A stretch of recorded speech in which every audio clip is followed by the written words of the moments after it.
এরা কিন্তু সেজেগুজে বসে থাকে না, কষ্ট হয়, ওরা সংসারের দিকেও তাকাতে হয়। দেখো আমার সংসারের ছোট সদস্য, ওনাকে ছান করাচ্ছি। আর এদিক দিয়ে রান্নার দেরি হয়ে যাচ্ছে, চলে যাচ্ছে রান্নাঘরে মশলা রেডি করে কাঁকরোলের পোড় করার জন্য। কাঁকরোলগুলোকে সিদ্ধ করে নিয়েছি, তারপরে কাঁকরোলগুলোর থেকে বীজ আলাদা করে নিয়েছি। তারপরে কাঁকরোলগুলোতে সব মশলাগুলো দিয়ে সুন্দর করে সাজাচ্ছি।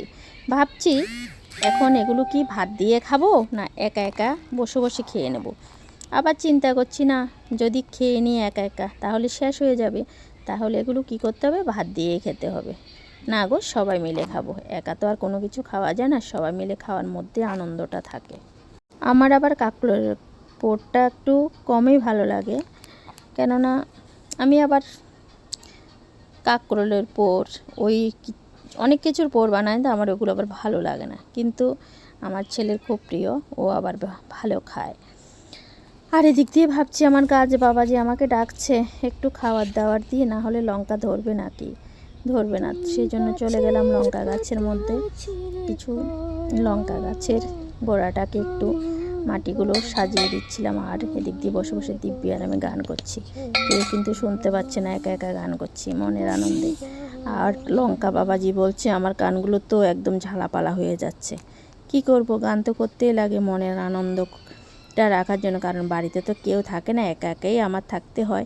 ছেলে তো ওইদিকে চলে যায়, সেই জন্য বেশি একটা সময় তো আমার সঙ্গে থাকবে না, কেননা ছেলে এখন বড় হয়ে গেছে।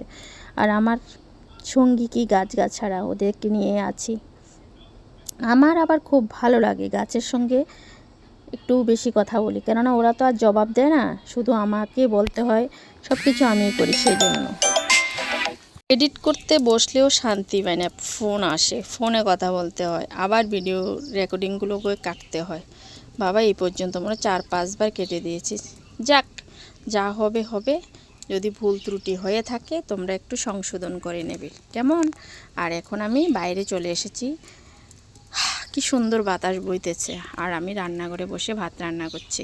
আর এইভাবে খোলা আকাশের নিচে এডিট করতেছি। মানুষ তো দরজা বন্ধ করে কি সুন্দর এডিট করে, আমি মানে একদম খোলা আকাশের নিচে এডিট করতেছি। কারণ কি জানো তো, আমার আবার সব কিছু নিয়েই থাকা খুব পছন্দ।